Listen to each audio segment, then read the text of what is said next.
won a game. You haven't won a game, dude. You have a favorite? Ketchup. Clapping hates Shelbyville. Hey, dude. He's from Clacken. I like ketchup. I don't like this. Diamond Dozen Podcast. What's up, guys? It's your boy Berger back with yet another edition of the Diamond Dozen Podcast, kicking off the 2026 season. Joined once again by my good friend and co-host, Sammy. How you doing? Berger, things are well. It's been a minute. Good to see you. Good to see you as well. It has been a minute. I think it was, the 50th episode extravaganza we taped roughly mid last season. Yeah. Which was quite a while ago. So it's funny. I was listening back to it a bit, and we happened to be talking about how shit the Blue Jays were doing at the time. Yeah. That was pretty much another lost season. And then, Lost season. Can you even believe how things transpired after that World Series run? That was just incredible, right? Like, we got to at least say that's the third best Blue Jay team we've ever seen, right? What a run. Like, it just, everything fell into place, and guys that you didn't expect to do the thing were doing the thing, and it was just... Yeah, the Dodgers are beatable. We had them. David versus Goliath. Fucking bummer. Yeah. David almost won. It was so close. I think the turning point for me, when I kind of thought maybe things aren't going to go our way, was when the ball wedged under the wall. Yeah. It was kind of like, oh, that was a bad break. My bad was when, like in the ninth inning, I think, when I thought the outfield was still in from the previous batter, and I think it was Clement, maybe. No, I'm fucking this up. But someone lofted one to deep outfield, and I thought, oh, fuck, we won. I just stopped. We won the World Series, you know? No, Clement, it was just awful. Yeah, Clement hit it to the warning track. Was it Clement? Yeah. I want to go back and look at all the times we almost won the World Series. But yeah, the play at the plate, all that shit. Yeah, that was incredible. And I gotta say, it wasn't like, I was disappointed, obviously, but like, it was such an unexpected run that I was just, it was a fun playoff run. It'd been a long time since the Jays had done anything like that. So, and at the end of the day, the Dodgers are beatable, and the Jays are going to just be in the mix. I think the Jays are going to be in the mix for like 3 years here, where they're going to be wild card. They might lose first round or whatever, but they're always going to be up there now, I feel like. For sure.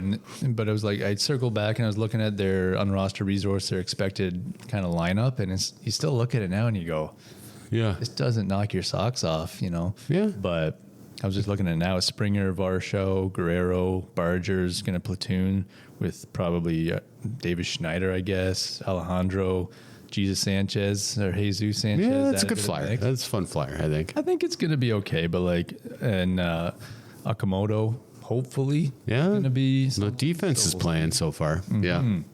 And then Ernie Clement and Andres Jimenez at the bottom. So, I mean, if everything falls into place and it goes well again, then that Kyle Tucker stuff was pretty exciting, but... Yeah, that's what we do every year, though. Yeah. We rise up. We basically raise for Ohtani. We rise up for Tucker. It's going to happen. Yeah. No, we got to trade for the guys. We got to trade for them. They're not coming here. People come to the Jays just to gas up their price, and then everybody has to match it or beat it. So. What'd you think of the World Baseball Classic? I was wondering what you thought about that.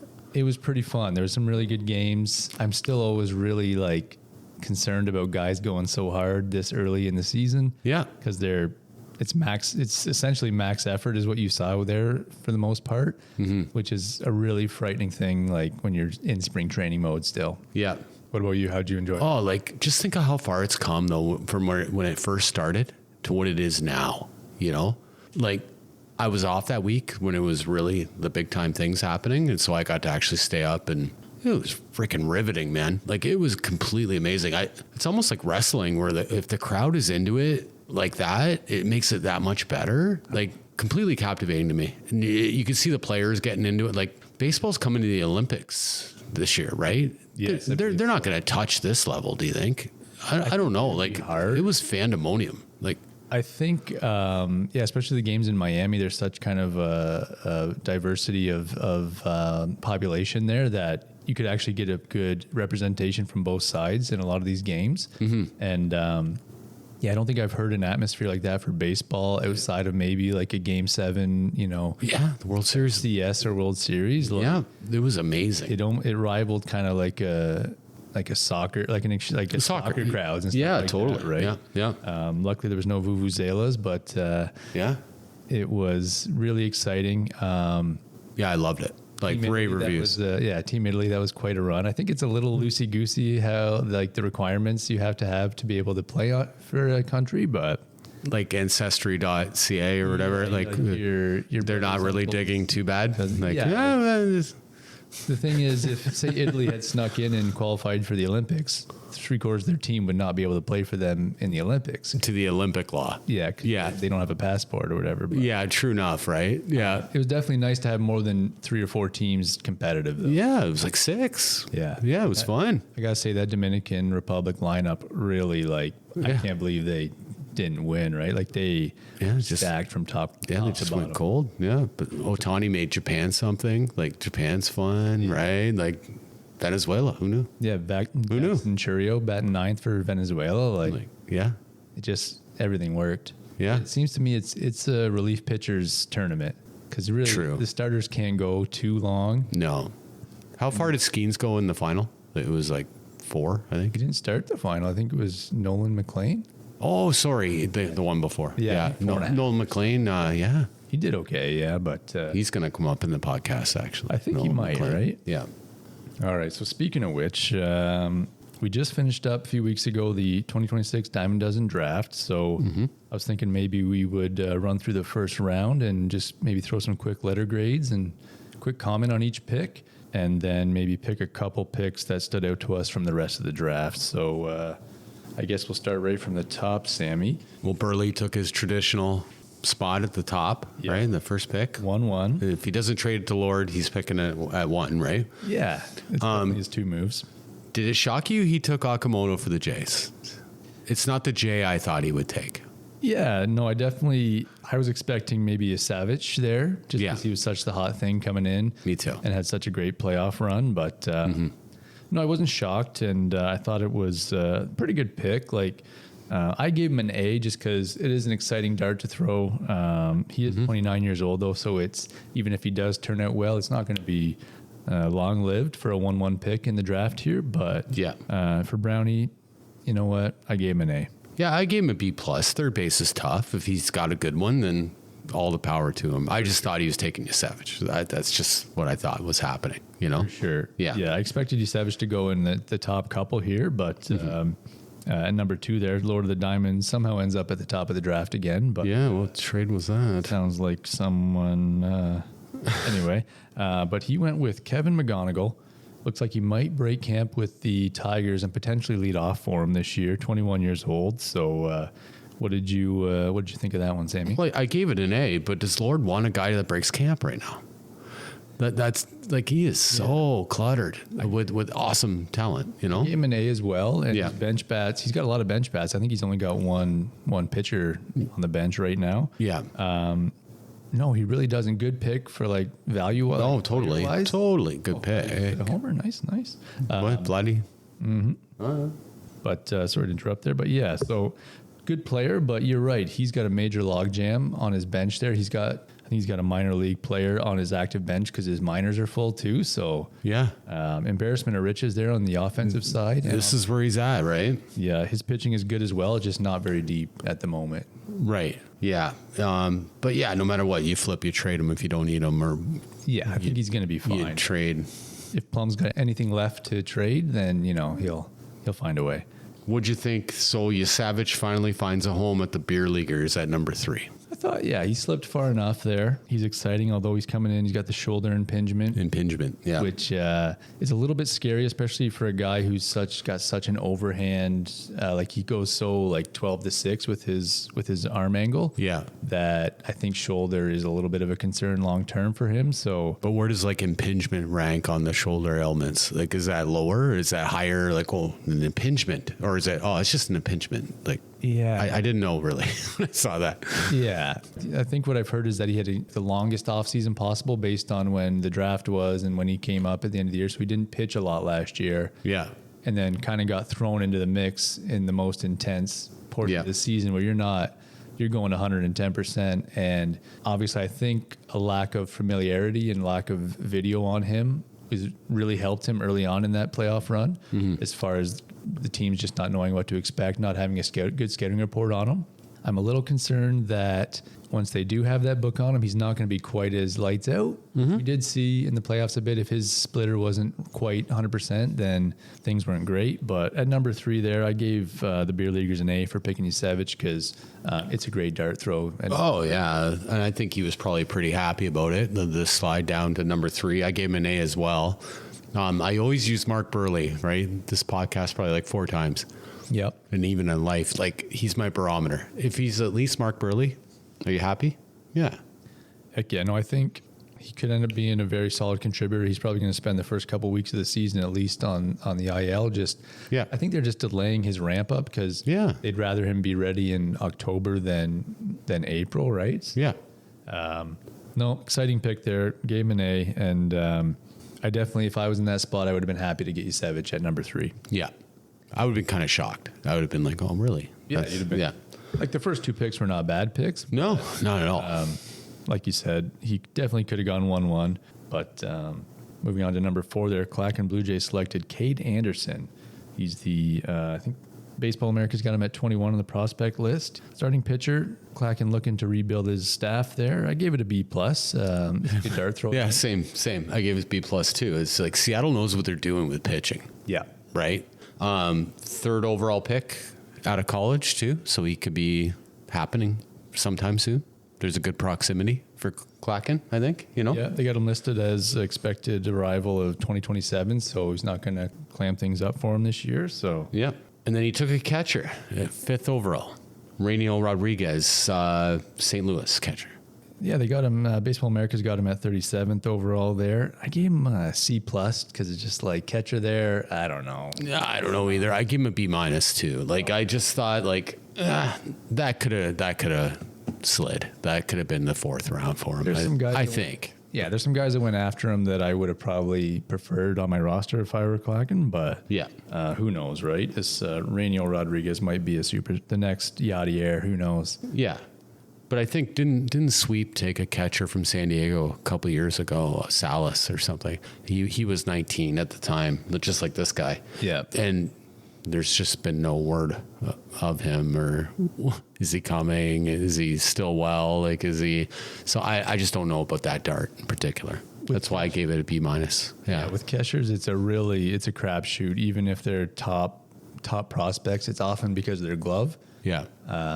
Which I think now with the automatic balls and strikes coming into effect more and more, the great framers, obviously defensive catching is still very much important, but the guys who are known for their framing, what is that word? Well, that's worth nothing. It's nothing. Just keep. The framing's nothing. Like it's gone. It's going. It's yeah. Yeah. Because what is it? Do they get 2 a game, 2 challenges a game or something? Like kind of. Yeah. Yeah. Yeah. So. Which is nice because it's too bad. Going back to the World Baseball Classic, that was a pretty nasty strike call to end the. Oh yeah, that was nasty. Nasty pitch, like great pitch. Yeah. By Mason Miller there, but unfortunate. Either way, the robots are taking over at some point here. But moving on to pick number 6, sweep the leg, took Aiden Miller, shortstop prospect from Philadelphia. He's ranked 23rd, obviously stuck behind Trey Turner at this point in time, but from what I've heard, a pretty nice prospect. I could probably give him an A for that one because it is a nice prospect stash. I gave him a B. It's good succession planning with Bichette. That's what I thought, because Bichette's not going to be a shortstop next year unless injuries and shit play out. But like Bichette's going to be 3rd, right? Yep. Right. So he's got to figure that out. Kirk let me know a couple days ago he owned Aiden Miller at one point, and so I'd seen him in a draft before. Yeah. So he actually cut him at some point, and so it's been happening for Aiden Miller for at least the last year or 2, right? And his ETA is 2026, so could be a roster decision at some point for. In a good way, I think though, if he slides Bichette to 3rd, I don't think it's going to be a major issue for him. No, so that's a pretty good pick. I'll up it to B+. This is pretty good. So at number 7, the Beer Leaguers continue their mini staff rebuild, and I think they kind of needed it. So they get Yusevich at 3, but then they get Emmett Sheehan at 7, and Well done. If I was in his spot with his rotation at that time and I got those two, I'd be damn happy. You? Oh, yeah. No, I think he's done well there. I think Sheehan's expected to slot in the middle of the Dodgers rotation. It's always a little bit of, the Dodgers are Six man. They're always playing around, getting the best out of their guys, but hopefully that means good things for Sheehan. And I think nice pickup. And like you said, filling out his pitching staff in the draft here pretty nicely. So good pick by Southwest. I gave him an A for that one. A- for me. A-. Yeah, that's where I chimed in. Yeah, I think that's great, man. That's really good for him. Then at number 8 there, Plum Point picks Sal Stewart, first baseman for the Cincinnati Reds. He's going to definitely be up with the big league club to start the season. I think batting in the middle of the order there. So this is another one. I think it was a nice plug-in at first base for Plum. So I gave him an A for the pick. Yeah, I gave him a B, and this is like the Nick Kurtz effect, don't you think? The first base with power. Yeah. The next guy coming. Hope I got him here. Yep. And since you could probably compare it to that park in Sacramento as far as ability to get out of there. But, oh no shit. Yeah. So no, I thought it was a good pick there, and it's not like he has a logjam at first. So Yeah, it's a perfect pick for pick by Plum, and he's followed it up at number 9 with Ryan Weathers. So he's going to begin the year in the rotation for the Yankees. Whether or not that holds up once that was just announced, right? He's in the rotation. I think he's in now, yeah. So I gave it a B plus. I like it. I don't think it's going to maybe work out long term, but because Weathers is showing little flashes, but he just can't hold it together for too long. Yeah, I gave it a C. He's injury plagued. He's always hurt. Yeah. So, No, but in principle, like what he's trying to do there, yeah, it's good. Yeah. Hey, look who's up next. It's Plum. Holy shit! It's almost like I traded him my 2 first rounders here. Justin Crawford for Philly. Outfield, he just made the team too. That was announced. He's on the team. So I'm going to take my letter grade a B and give it a little juice. B plus, I think. Yeah, I also went B plus there because his steals are really intriguing, but it's possible that he's not offering too much else other than those steals. So yeah, see how it goes for Justin Crawford. If you can get on base enough, I think he could win you steals definitely in multiple weeks. But yeah. His father was in the first, I think Down and Dirty took him in the first round of our inaugural draft, Carl Crawford. Carl Crawford, quite a player there for a while. Yeah, I believe, Dirty started with a Carl Crawford, Mark Teixeira combo in the Dynasty League, which, what a great mix back in the day. But Crawford offered you all the steals. Mm-hmm. Did he ever hit 20 homers? I'm not sure. He flirted with it a couple times for sure. Yeah. So if he's a Carl Crawford light, terrific pick, because it was like 70, 80 bags back when that wasn't happening. So moving along to pick number 11, Hamilton Hamdigger selected Peyton Tolle, 23-year-old pitching prospect for the Red Sox. He's listed as 19th overall prospect on the Baseball America list there. Probably starting the year at AAA. I like the dart throw. I gave it a B plus. I think he's going to end up in the rotation for Boston this year. Nice little chip for Hammy there. Could work out well, or he could be back on the wire within a month or two. Yeah, I gave it a B minus. He had like over a K per inning in a short run. So I don't have much exposure or much.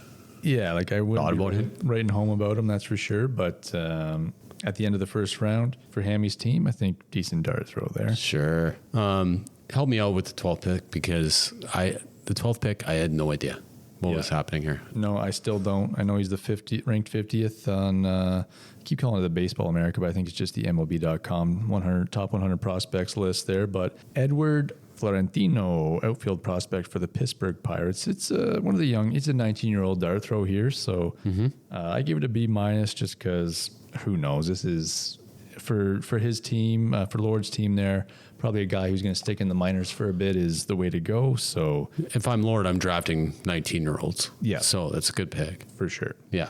The only research I found was people are saying he could steal 20.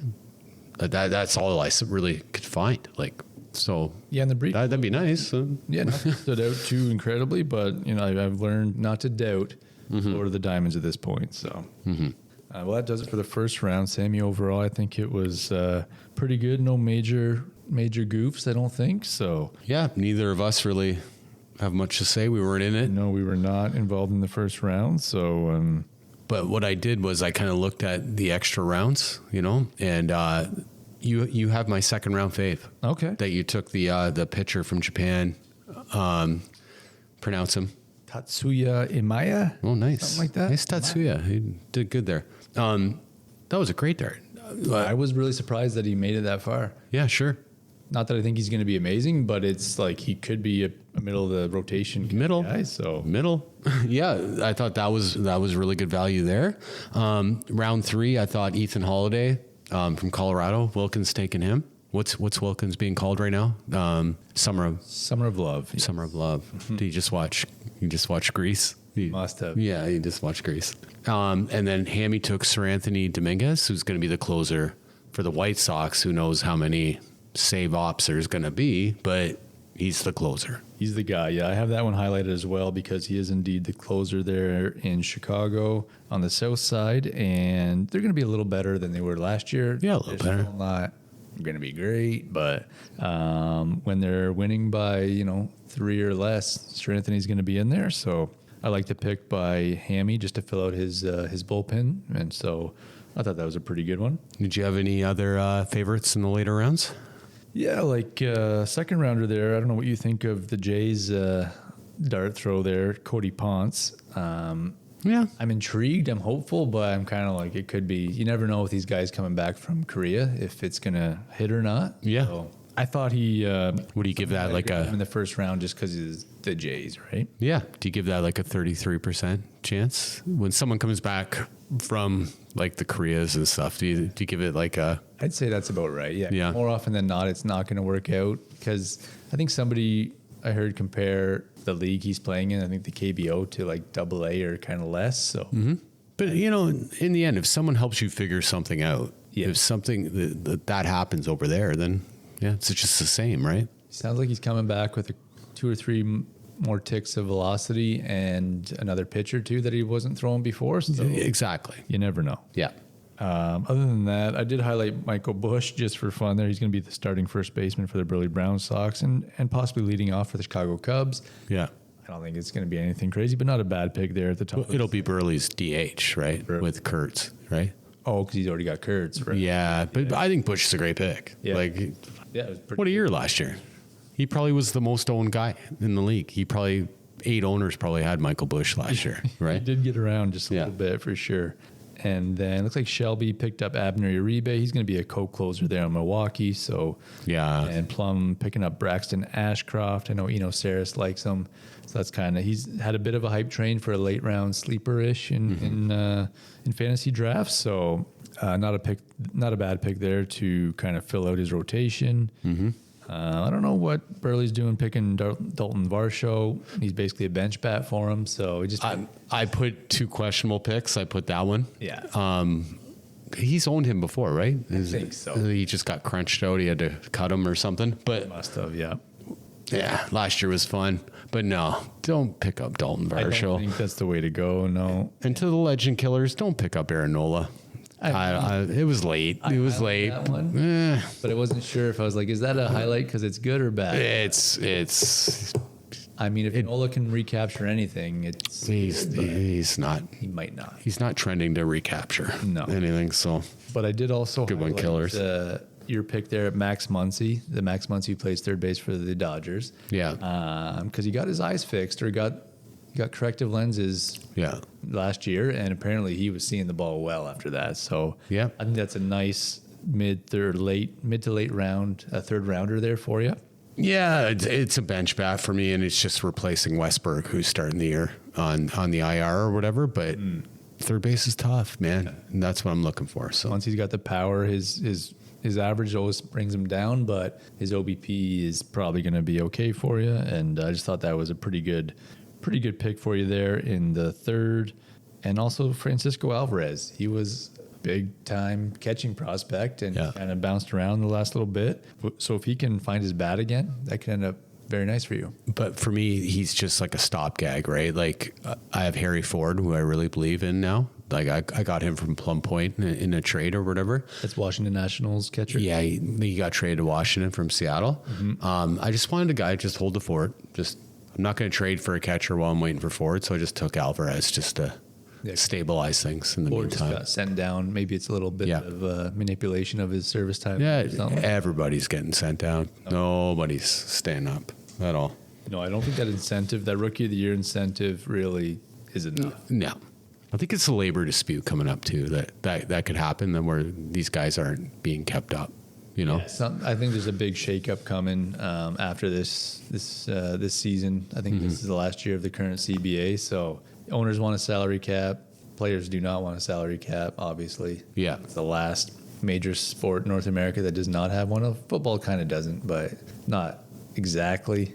They just manipulate it by turning salary into bonus and shit. Yeah. It's stupid. I don't even understand the NFL salary cap like at all. Yeah, all the quarterbacks sign these massive deals and then renegotiate their deals. Yeah, they just take less but more year. Like I don't. Bonus and then Yeah. But I digress. All right, I think that does it for coverage of the 2026 draft. Good job, everybody there. Got it done in a pretty timely manner once again. Once again, awesome job. And still missed the piss ups, but these way fewer DUIs, way fewer destroyed car doors. It's been working really well. Yeah. All right, Sammy. So This kind of led into everybody making their cuts, right? Everybody did that really quick too. That This has was been a good off season, Diamond Dozen. All of you. Very good job with everything. League fees, all the stuff. Awesome job. So all the cuts leads into the free agent frenzy, right? And what do you think? Less of a frenzy this year. It's not frenetic. It's not electric. no, I think I've done the most ads probably. Yeah, you definitely have. I rebuilt my staff pretty much, but Yeah.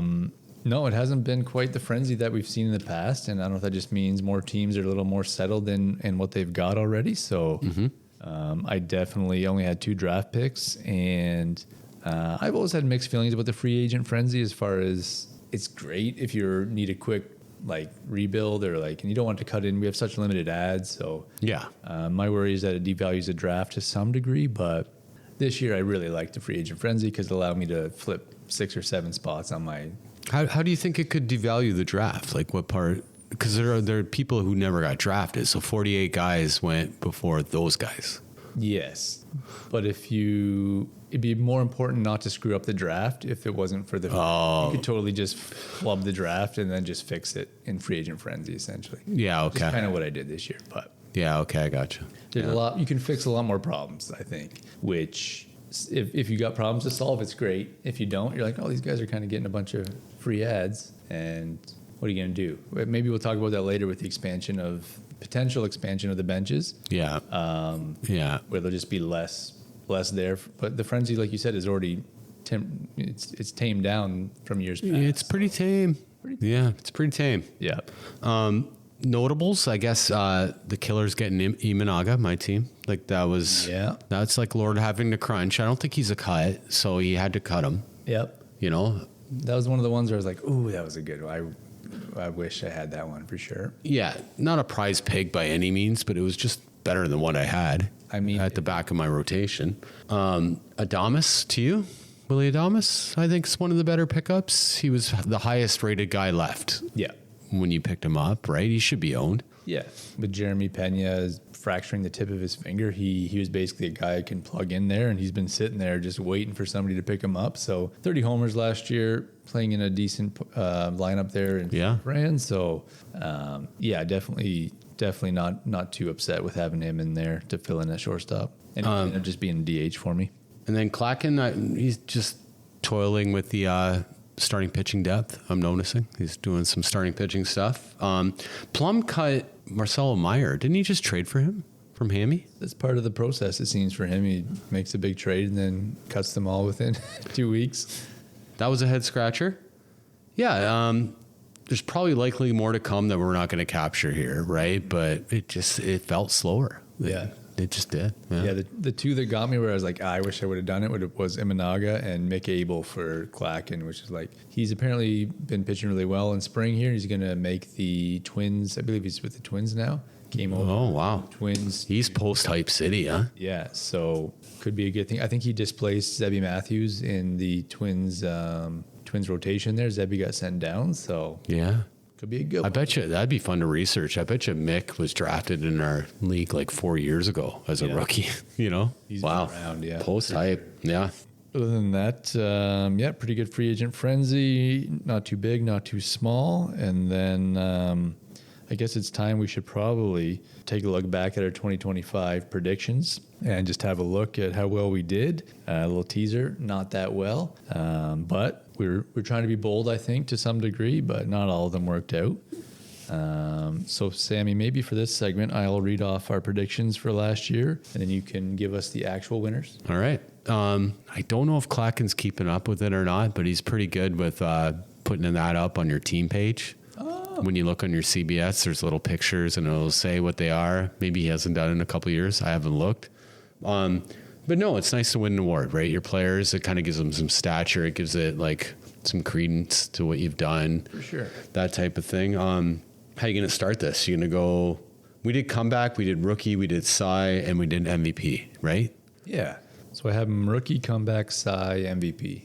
All right. Want to do him that? Start with AL there. Okay. So AL 2025 AL Rookie of the Year prediction. That's AL in the Diamond Dozen, not in Major League Baseball. Just to recap that division last year, that was Lord, Burley, Plum, Southwest, Sweep, and Berger. Yeah. Sammy's pick for the AL Rookie of the Year was Matt Shaw, I believe of the Burley Brown Sox at the time. And I picked Jackson Jobe, neither of which I'm assuming are the winner of this award.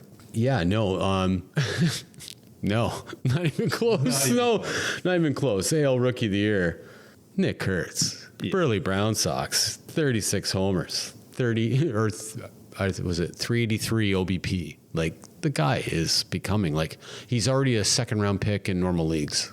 Yeah, pretty wild. He's a giant too. Yeah, I don't think it's just Sacramento that made him able to do that. That definitely helped, I'm sure, but yeah. Like I really want to compliment Brownie on the pick, but I also want to be like, dude, you're fucking up your team. Like, why are you better because you have Nick Kurtz? Like, what is he doing with his management? Like, what you add Nick Kurtz, you add that power to your team. Yep. And you're not any better. You're still picking first overall, you know? So I want to compliment him, but I want to be like, dude, you got a team. I think he has a team. Yeah, no, you look at it and there's pieces there that are nice. And yeah. With a little more building around it, could be management. Yeah.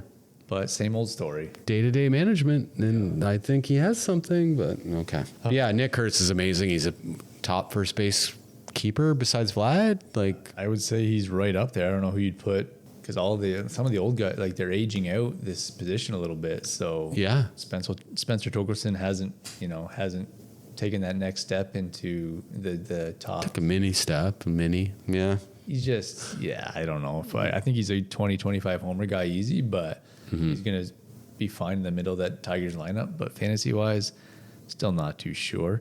But okay, so 2025 AL Rookie of the Year, Nick Kurtz of the Burley Brown Sox. Moving along to the NL, Sammy picked Jason Dominguez, recently sent down actually again, of the I think it's down and dirty, eh? And Berger picked Christian Campbell. Also didn't work out well. No. Basically. He started hot. Yeah. Yeah.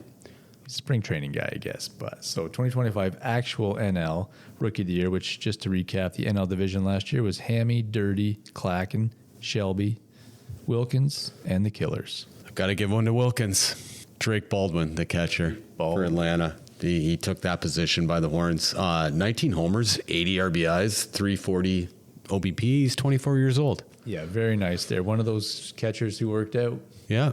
So I think he actually won the actual Rookie of the Year award as well. So good on Wilkins. That was probably a waiver wire pick, and he's got his catcher. Yep. Oh, it's nice to have somebody in there who's solid, and you just don't have to worry about it, especially a guy so young. He should presumably be his catcher for a while there. So moving along to comeback player of the year, AL, Sammy picked Matt McClain, Berger picked Bo Bichette, which comeback, bounce back.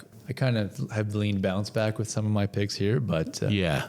What do we got for actual AL comeback player of the year? Like Bo wouldn't have been too bad there. I took George Springer, so another Burley. So Burley's got 2 awards here. Wow. I'm not going to regurgitate my argument.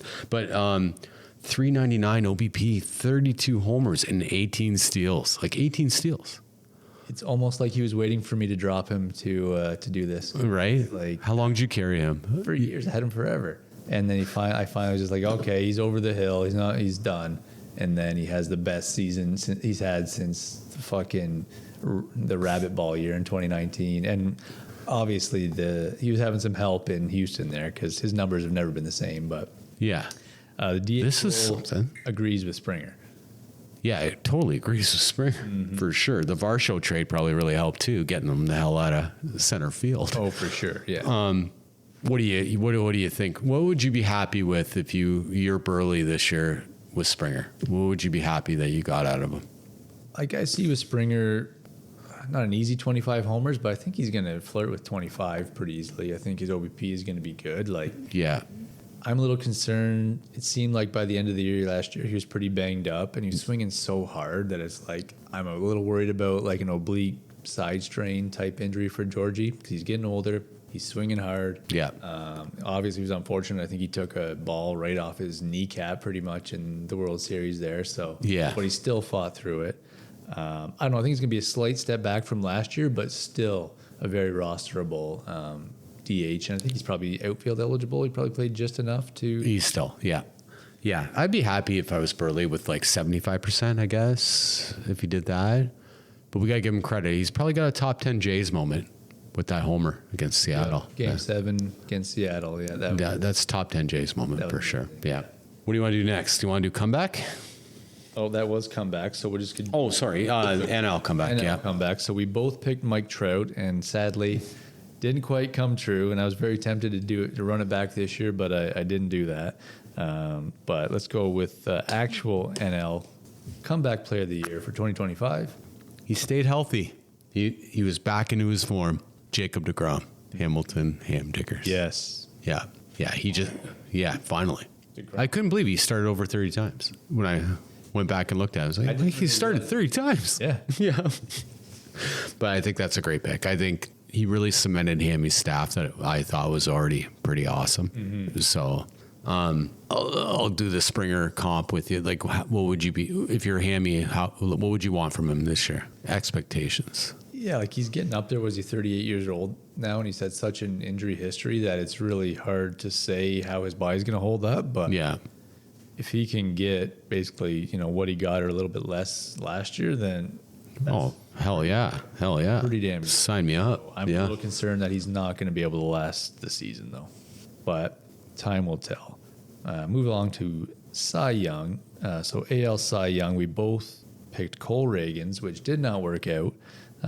He got banged up last year, so he was not really in the running at any point for Cy Young. But who actually won the Cy Young in the AL there? I had to give it to, Cole Reagan's place for Lord, but I had to give it to his teammate. I had to give it to Garrett Crochet. He led the league in Ks. He tied for the QS lead, put himself in a great win position.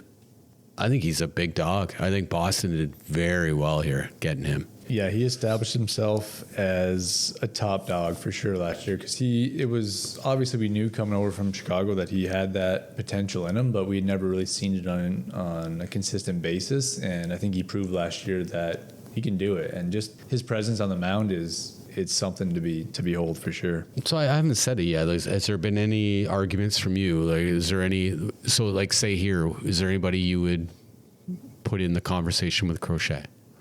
Put in the conversation. I didn't really break it down, but no, I think Crochet is a good pick there. What I found was that division in particular, the AL, is pitching heavy. Like they have all the top pitchers in the Diamond Dozen. Oh, really? Brian Wu would be my honorable mention from also Lord. Yep. And your boy Hunter Brown. But the whole list of the best pitchers from last year are mostly in this AL division this year. Oh, really? Yeah. Okay. Yeah. Yeah, just Scooble up there on Summer of Love on the other side, but yeah, a lot of Carlos Rodon, eh? Was he really that high up in the rankings? That's pretty high. You're spoiling the NL ballot. No, the NL ballot though it's Scooble. Who do we predict? So for 2025 Cy Young predictions, Sammy selected Dylan Cease, and Berger selected Blake Snell. They kind of remind me of each other a little bit, those two, but neither one worked out. We got a little cute. with that. Yeah. Who was the actual winner in the NL? Yeah, it's Scooble. But 241K, 2.21 ERA, 0.89 whip. Like, incredible. Yeah. Honorable mention, Paul Skeens and my boy, Carlos Rodon, like you were saying. Yeah. No, Yeah. I mean, just looking at it now, I was like, Rodon, I didn't think he stayed healthy enough to really keep himself up, ranked 36th player of the year. So, But that's why I'm talking with the strength of divisions with pitching. Yeah. That's how far down I had to go to get an honorable mention was Rodon. yeah. Yeah. Whereas the other division was loaded, you know? What do you think about how the Tigers are handling the Scooble situation? I feel like they're kind of, I don't know how they can handle it right, though. yeah, You know? they're just playing chicken with the freight train, and he's gonna be on the fucking Dodgers before we know it. Oh, fuck. You know? Hate to say it, but 7-man rotation? That's happening? no, it's hard to imagine the Tigers breaking the bank enough to keep Scooble in Detroit there. They really should. They should. I'm hopeful. Just as a gesture to your fans, like Vladdy with us in Toronto signing him, just give us something, man. Yeah. You know, like Tigers fans, that'll be really defeating if Scooble goes. Oh, yeah. It'll be just terrible. And you it know? can't be a worse contract than what they gave Miggy. So they're probably still paying Miggy for that one, but Miggy ruined Tiger baseball, I eh? think great. They signed their guy, but oh my God. Yeah. All right, so 2025, Cy Young in the NL, Tariq Skubal, no argument there whatsoever. So we'll move on to MVP predictions for last year. For the AL, you and I both selected Ellie De La Cruz. He wasn't a huge disappointment, but he didn't live up to MVP status, that's for sure. So who do we actually have for the AL? Yeah, and I would pick Ellie again in the future. I mean, I didn't this year, but I'll do it next year. Whatever. I'm trying not to do repeatsies, so yeah, I Yeah. definitely see what you're saying there. Ohtani, right? And like your boy Aaron Judge for Burger Town. It was tough. He tied Judge in like the cat wins as far as the categories we track, right? They both each had 3, like better than the other kind of thing. But then he pitches like so. So how do you feel about, say, like the NBA in the years past where they wouldn't give the MVP award every year to Michael Jordan or LeBron and they would give it to someone else to break the monotony? Right. Like, do you think Ohtani should just keep getting it? Like, Yeah, he's a little bit like Jokic, I guess, in the NBA, where they got to mix it up once in a while and give it to someone else, even though he's like such a unicorn and does things so much differently and kind of better than everybody else and just does things that nobody else does. I don't know. Ohtani, he's one of the best players we've ever he seen. seems superhuman, but I feel like he could do all the steroids and they would never bust him for it. No. He's so detrimental to the league. So. No. Because I don't know. Something's too good to be true, but yeah, There could be like security footage on TMZ of him. yeah, and it would be killing- his translator's fault for sure. Yeah. That's what I went with, though. I don't see much of an argument coming from you. Your boy Aaron Judge, I could see, I'm my guy. But I also threw in Cal Riley with honorable mention from Sweep. Yeah, it's too bad that I think Judge beat him out in the Major League for the AL MVP, but Yeah. I don't know. Hard with a catcher who catches that many games, plays that many games, hits 60 homers. Like the batting average is a little low, but like Who gives what a do you do, right? shit? 0% chance he can recapture that full magic. But I think he's a mid-40s home run guy this year. Sure. I'm hoping. A catcher. Pretty damn Yeah. good. Yeah. Terrific. Sweep's got something there. Yeah. So NL MVP for last year, Sammy? What do we predict? We both picked Bobby Witt Jr., which obviously That wasn't a bad pick at all. That might be our best pick of any prediction we had. He's proven to be a great player, both offensively and defensively. Yeah, I think it's our least whiff. Like it's our smallest whiff of any player we picked. I took my boy. I took Juan Soto. Yeah. Where do those steals come from? Where'd the 38 steals come from? Wild. 38 steals. Out of nowhere. Yeah, that to me just pops. 43 homers, 396 OBP. That's what we knew we would get. Mets fans complained about him last year. Wasn't there a thread about Yeah. buyer's remorse from the Mets fans. I was like, what's your fucking problem, man? I will say, I do feel like he brings kind of weird vibes. Or like, I think it's hard when you sign a $700 million whatever contract. I think it's hard for a guy like that to just fit in seamlessly to a clubhouse. But the whole vibe in New York on the Mets side of town is just kind of, maybe they've flipped over the roster a bit but I get the same kind of vibe as I've ever gotten from them. But Yeah. 38 steals. His previous high was 12 steals back in 2023, and he also did it in 2019. So yeah, that was out of left field for sure.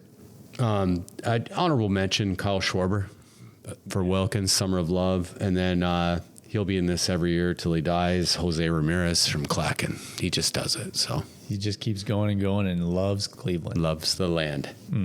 But yeah, Schwarber, 56 homers, 365 OBP. In an OBP league, he's such a... Oh, he's the guy, man. Yeah. The batting average is what you see on his CBS profile. You have to dig to see the OBP, so it looks worse, right? He's a fucking giant in our league. 132 RBIs last year and 111 runs scored. I will say, though, it's one of my pet peeves when, like, runs, RBIs, and all that stuff is not in order on stats. It's just, It's stupid. Like, why not put the good ones in? Come on. But yeah, nice picks there. I will say I did win a couple titles post Soto for Bregman trade, but it must be nice to have Soto at this point in time. He still feels like he's not even hit his prime yet. Yeah.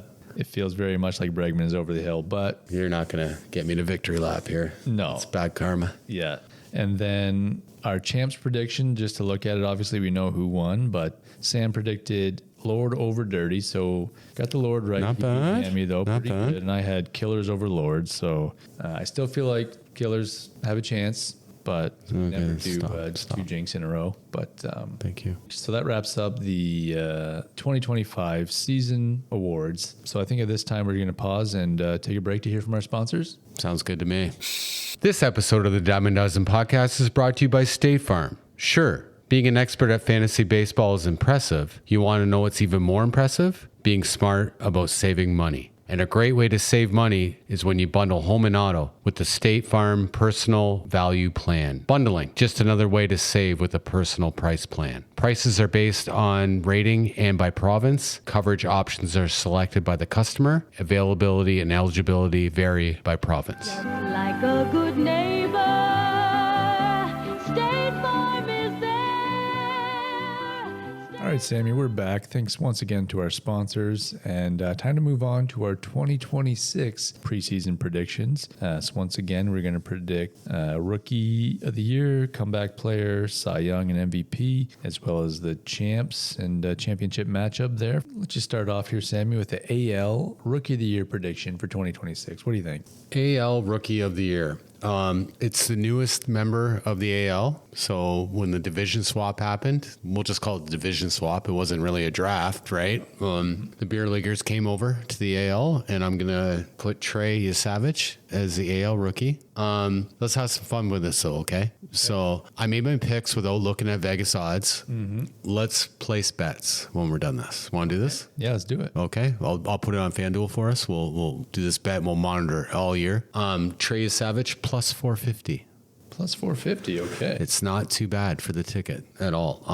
I think, I made this pick before the impingement of the shoulder. Right. When that happened. A little scary, but... End of the day, I'll still just give it to him. I didn't change my pick. Yeah. Yeah, it feels like a little bit more of a slow play than a real injury concern, hopefully. But Yeah. All right, my pick for AL Rookie of the Year in 2026, Sal Stewart. Oh, Plum First Point. base. Okay. Plus 500. So Plus 500. I think if his power pops there in Cincy and he can control the strike zone a little better than he has in the past, I think he could really be a nice producer there for Plum Point. So that's my pick for Rookie of the Year in the AL. Okay. And I'll go first for the NL. It might be another same pick, but I went with Noel McLean, Summer of Love. Bastard. Same thing. Yeah. Plus 300. So that one, I had a feeling based on what you said earlier that he might be your pick as well. So we both have Nolan McLean. We'll see how that works out for Rookie of the Year. We both left off Connor Griffin, who is maybe the biggest, most hyped prospect right now. But he's in Pittsburgh. Of the Ham Diggers, yeah. He's still pretty nice prospect for the Ham Diggers. He's still pretty raw. I get the feeling he's. I don't know if he's played above AA yet. Very little if he has. So. And I think he hit a couple homers early in spring, and everybody was like, "Oh my god!" And then he hasn't really barely hit the ball since then. So, who knows? Baseball is a very hard sport, but Connor Griffin is an extremely nice prospect for him. Yeah, it's next year. That's next year's award, right? Yeah. Nolan McLean for sure. All right, then we'll start. You go first here for AL Comeback Player of the Year prediction for 2026. Oh, you'll love this. You'll love this. I went Ozzy Albies. Of the Berger. He doesn't need a massive comeback, but he wasn't Ozzy Albies last year, right? He's not.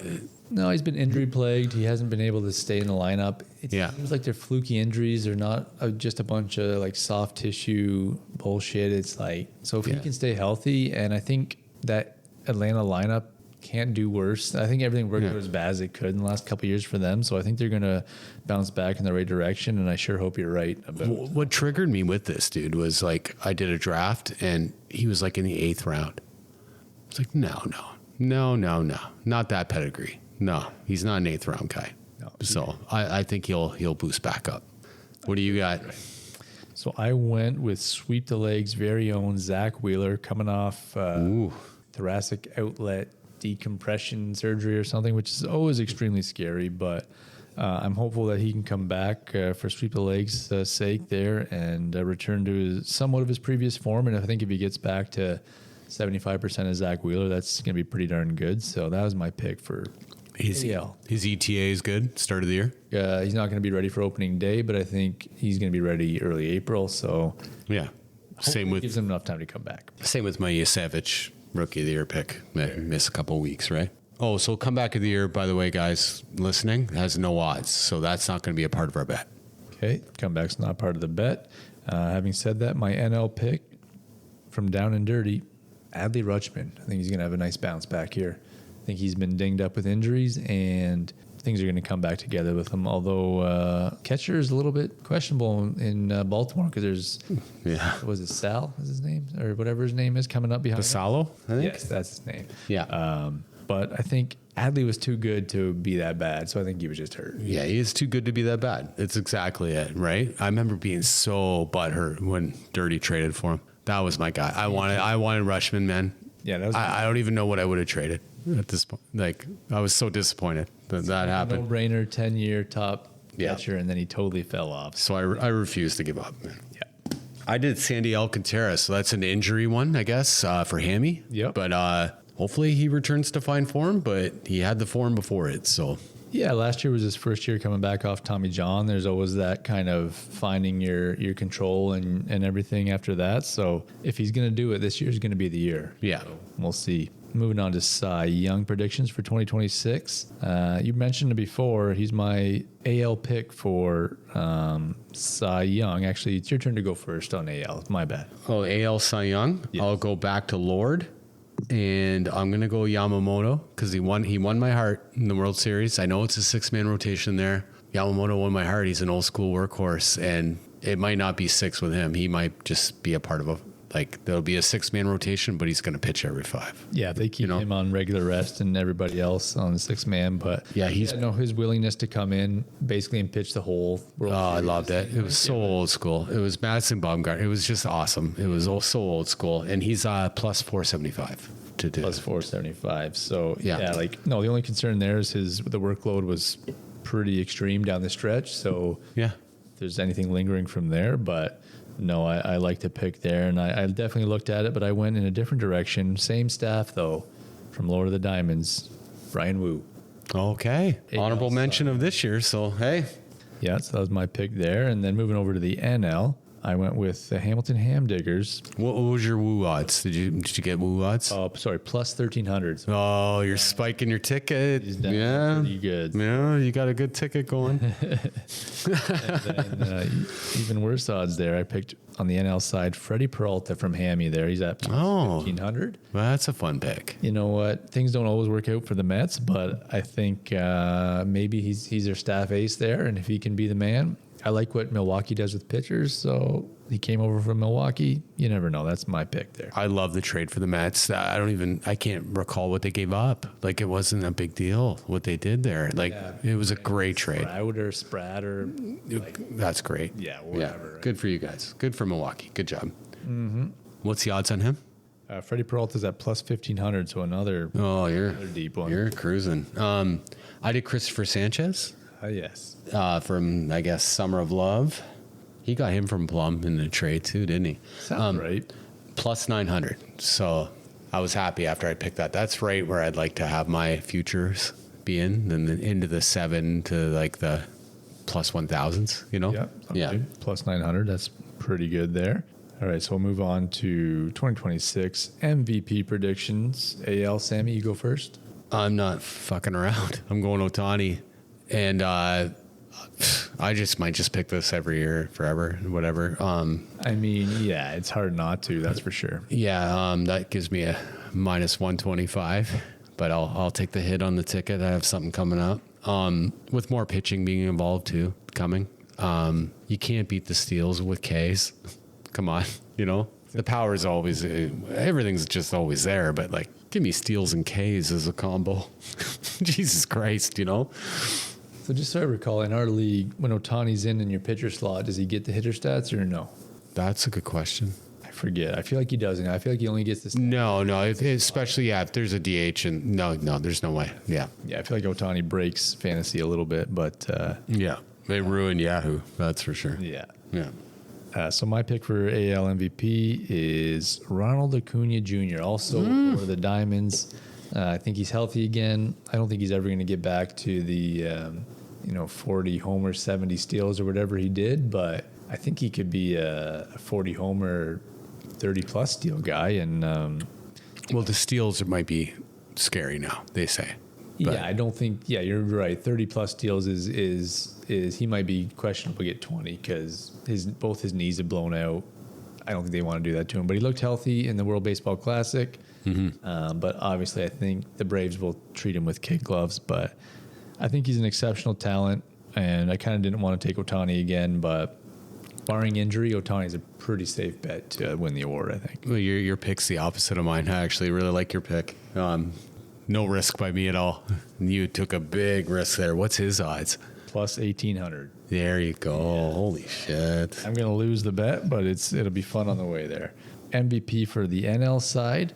I guess I'm predicting a repeat now that I know what the award winner for 2025 was, but your boy, Juan Soto. Oh, that's what you're going, huh? I got him. I don't think he's going to steal as much this year. Apparently there was something with like the first base coach there that really ramped up the steals with New York. But he's gone? Is he gone? Gone. He's gone. So it could scale back a bit, but he's shown he can do it now.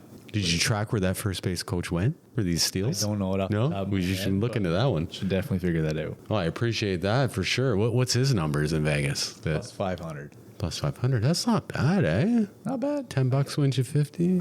I don't know if I'm looking at the right thing. I might have to double check these numbers here, but this is off bettingpros.com. So I think you took the biggest swings with the Vegas odds. My NL MVP turns out to be the biggest swing at plus 2,200. Junior Caminero. That's a good bet, no? Like before the World Baseball Classic, I was thinking Steinbrenner Field was behind a lot of that power. Sure. Last year, I think he's going to hit the ball out of anywhere. Yeah. I think the Trop is a worse place to hit, regardless of the dimensions. Yeah. The batter design, everything is known to be worse, but I think he's the real deal. You're always the dude. Yeah. Yeah. He's no joke. So Yeah. I'm kind of planting my flag on that guy. yeah, no, that's a nice pick there. I think he could probably, he's not much of a steals guy, but he could like mid 40s homers. It seems like is in the realm of Yeah. a possibility. So Yeah. And so, like, who do you think makes the final? Who do you think wins the title? Well, I know you got a great squad. When I look at the teams, I really like what you got there, but I am predicting a repeat matchup. A three-peat. Versus the 3 in a row if they do it. Yeah. And Hammy's got to prevail in this one. Oh, shit, dude. Same thing. Same thing? Same thing. A three-peat, and Hammy's going to win this time. He's got to do it. Like, the Ham Diggers are due. He's put his squad together. When you look at your own team, do you just want to have a good enough team to make the playoffs and who see what happens? Is that what you like? Just make the dance, and who knows? Go on a hot run, right? In a 1 week head-to-head matchup, anything can happen. Yeah. I don't want to call Hammy Lord Light, but Hammy's got I can make the final every year team right now, and he's gonna win it one of these times, dude. Like the Atlanta Braves won it once, at least. You know, he's gonna win one, man. You would hope so, right? He's got very few holes in that lineup. Maybe the outfield and DH could use a little bit of work, but the pitching staff is nice. He's similar to Lord. He only has 2 pitchers on the bench right now, with Pablo Lopez going out for the year. But so both of those contenders are a little light on the depth in their pitching staff, but that's their only weakness, and that's something you can figure out during the year. So yeah, I like it, and I really hope for Hammy's sake. He's got the bats. He's got some really nice arms. I'm hopeful that it comes together for him. Yeah, he's got a good thing going, man. He's got some young shit going. Some of his pitchers are older. That's fine. Who cares? Who gives a shit? It doesn't matter. He's got minor leaguers coming up like Connor Griffin too. Like, give me a break. Like, he's definitely like a Lord replica in a way. You know? Yeah. No, I think, you look down his lineup, like Sal Perez at catcher, that bubble's going to burst one of these years, but Sal's still one of the top catchers in the league. He's got Vladdy, Nico Horner, serviceable at second, Junior Caminero, great at third. Yeah. Bobby Witt, Jackson Churio. Like, that's kind of where it ends, because then he follows it up with Andy Pages, Taylor Ward, Trevor Story. But serviceable guys. Yeah. Ward goes on hot streaks. Pages, he's more known for his glove, but what are you going to do? And then he's got a couple bench bats. But again, you want to churn players too. Like when you're really good, you got a good team. Lord's handcuffed right now. Hammy can kind of churn shit too with having Taylor Ward and stuff. He can get the hot guy that might be the guy. It's nice not to have guys that are such good long-term bets that you can't let go of them. Yeah. It's nice to have at least 1 or 2 guys on your roster that you don't mind dropping for the hot hand. Yeah. Because that's what you need. If you're too in love with your guys and you have nobody you can drop, you're totally handcuffed for rebuilding mid-season. So. Yeah. All right. Well, we're lockstep on Hammy. That's cool. I do think this is going to be his year. I really do. maybe the double jinx cancels each other out. Maybe. No. Yeah. Hammy's so pissed off right now. But how many times did Lord lose last year in the regular season? Like, it can happen. Lord lost a bunch of times, man. Yeah.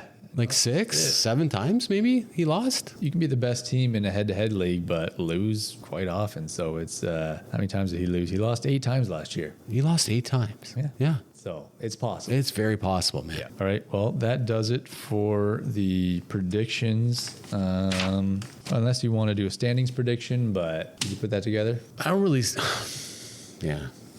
the super point. What I feel like with the divisions is Lord's division, I guess. I feel like Lord's division, the AL, is going to be top heavy, bottom heavy, with maybe a 3 and 4 fighting for a playoff spot. Yep. Where I feel like Hammy's division, he might be a little elevated, but it's going to be a 500 fest. Like, I feel like it's a really even division. Yeah, top to bottom, there's 0 teams that you go, oh, they're out of it. Yeah. Whereas, I can see Lord, Sweep, and Berger being the playoff teams again in the AL. Maybe Klacken can. Like Klacken and you in Sweep fighting for the playoffs. Yep. And then just sorry Plum and sorry Burley, like.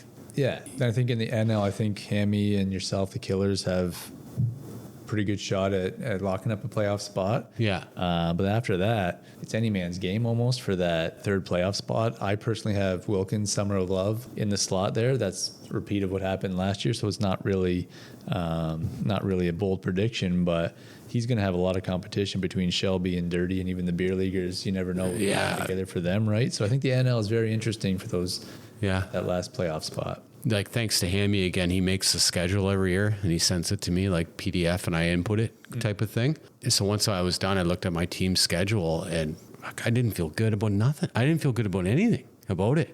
You know, like every match was like, fuck, I don't know if I'm going to beat that team. Like, I just feel like my division is very even. Pretty good. It looks like we got a nice 21-week schedule. No ruffles this year. He hasn't gotten back to me. He's double checking for me. I asked Amy to look at it. I think I did this perfectly. We'll see. I think it was perfect. Yeah, it's good. Yeah.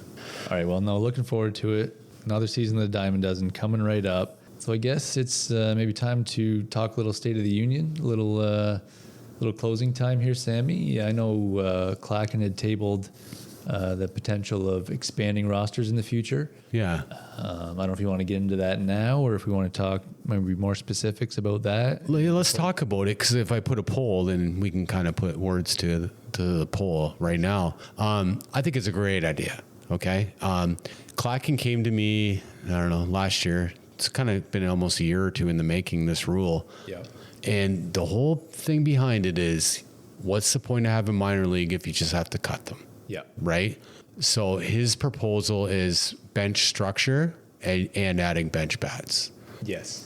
So that's fine by me. Like, I don't want to expand the roster and have somebody have 15 pitchers, right? But if we're doing it with structure and CBS lets us do it, why not add 3 bench bats? Who cares? So there is a way to limit. I don't know for sure. Yeah. So if it is possible, you would hope with the money we're giving CBS every year, Yeah. it's possible to do this, but Yeah. I just want to police it. I don't want to have to look it's every week. pretty automatic. Yeah. Yeah. But do you like the idea? I do like the idea because it's right. Like the minor league system has really added another dynamic, especially to a dynasty league. It's great. But Yeah. if every time a guy gets called up, you pretty much have to drop him or try to trade him within a day, then Yeah. it's kind of, and for a rebuilding team, it's tough when you got to keep kind of dropping your lottery tickets for what you need in the moment. So 100%. Yeah. Yeah.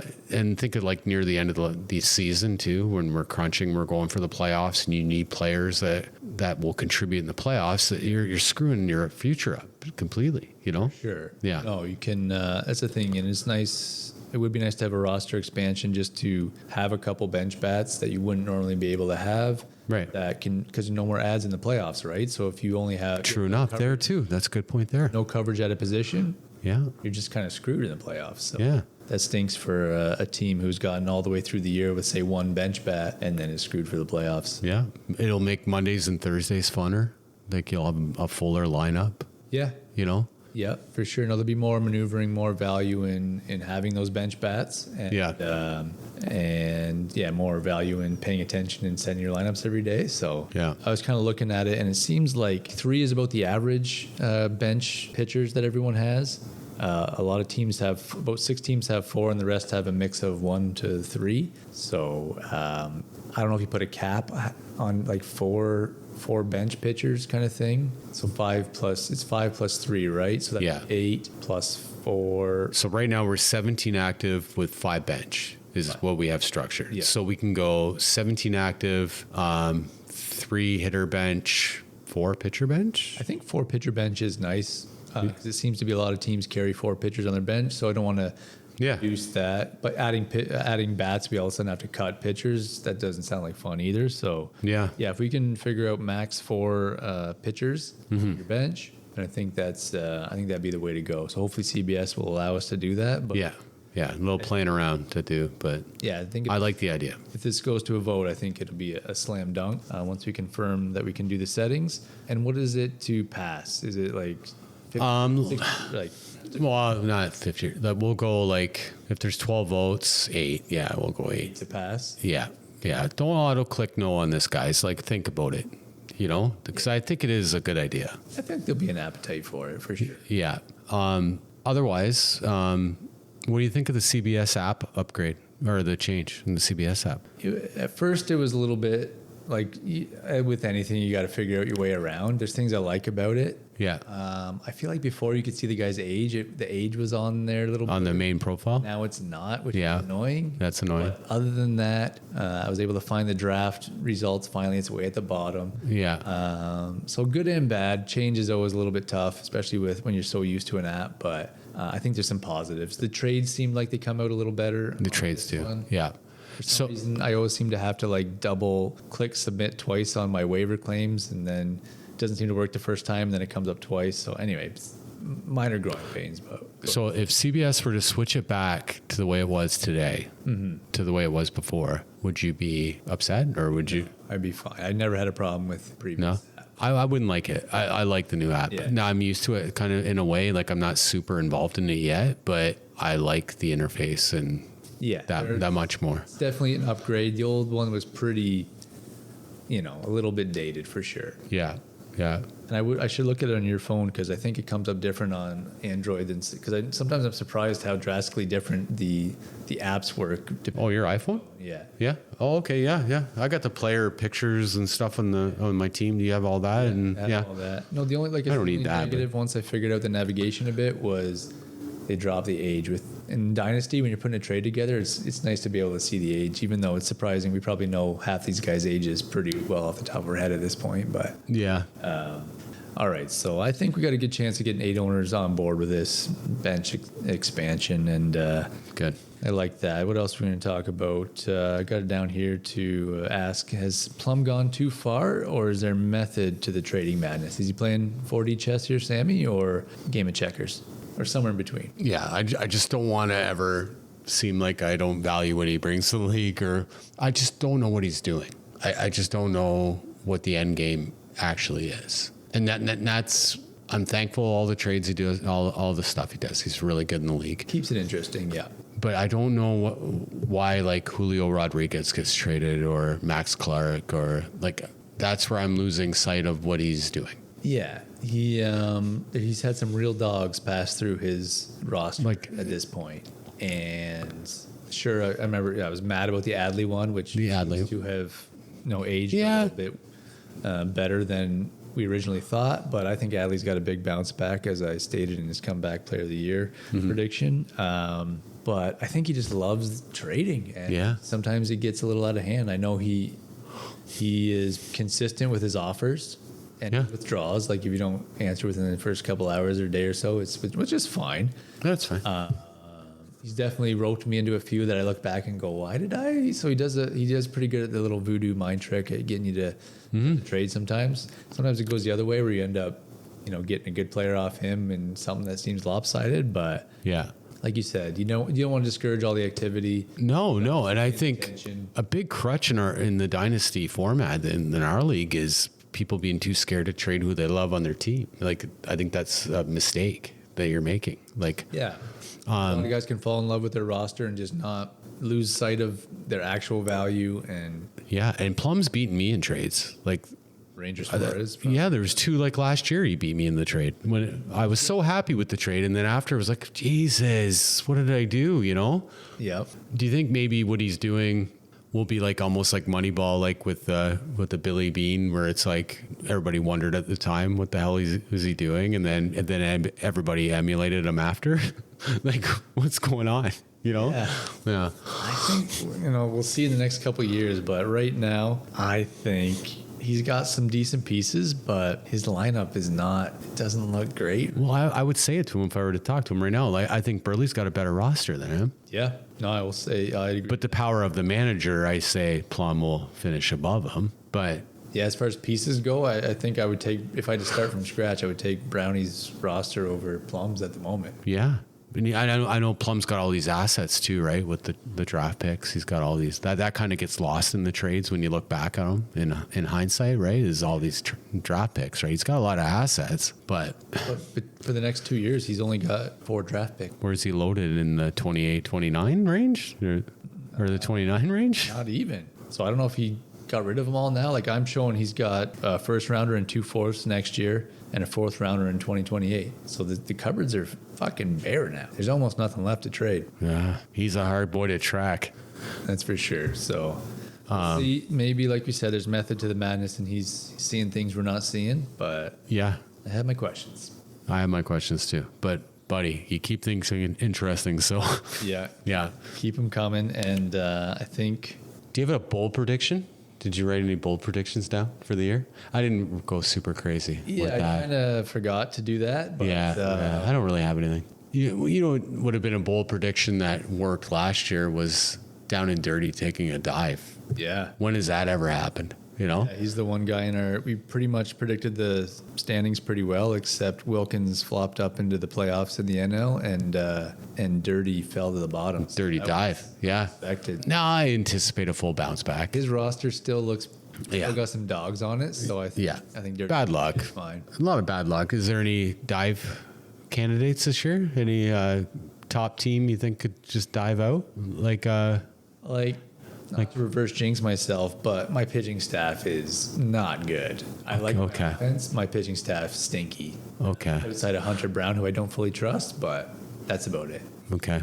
What So do you the opposite of you predicting me to win a title and Yeah. jinxing the fuck out of me, Is- I'm gonna say you're the dive team. Yeah. And now you get to rise up and spite my pick. Yeah. No, I Yeah. think So you should appreciate that. appreciate that. Thank you Yeah. very much. Yeah. I think you might be the candidate with the pitching. That's the thing. I turned over half of my pitching staff in free agent frenzy, so that's not a good sign usually. Right. I'm dealing in like the back end of the top 100. Yeah. That's not a good. How about sweep? Sweep for fun? Do you think sweep would be a fun dive team, eh? Watch them unravel and Yeah, he's going to Spiral out of control. Back prediction of Zach Wheeler there because the rest of his pitching staff is pretty oogly, I would say.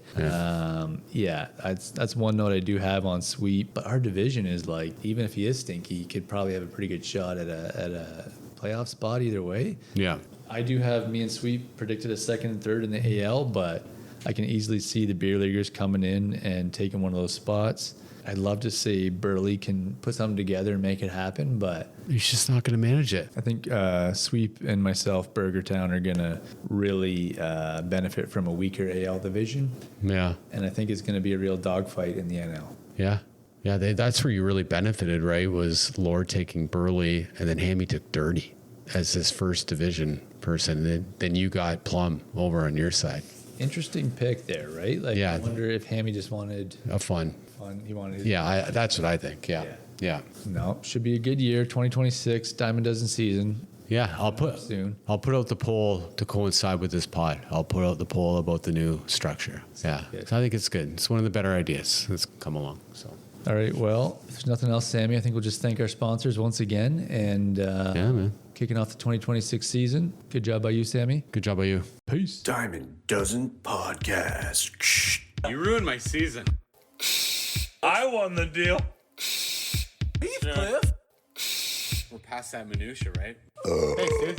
Not prancing around. Just got that out. Diamond Doesn't Podcast.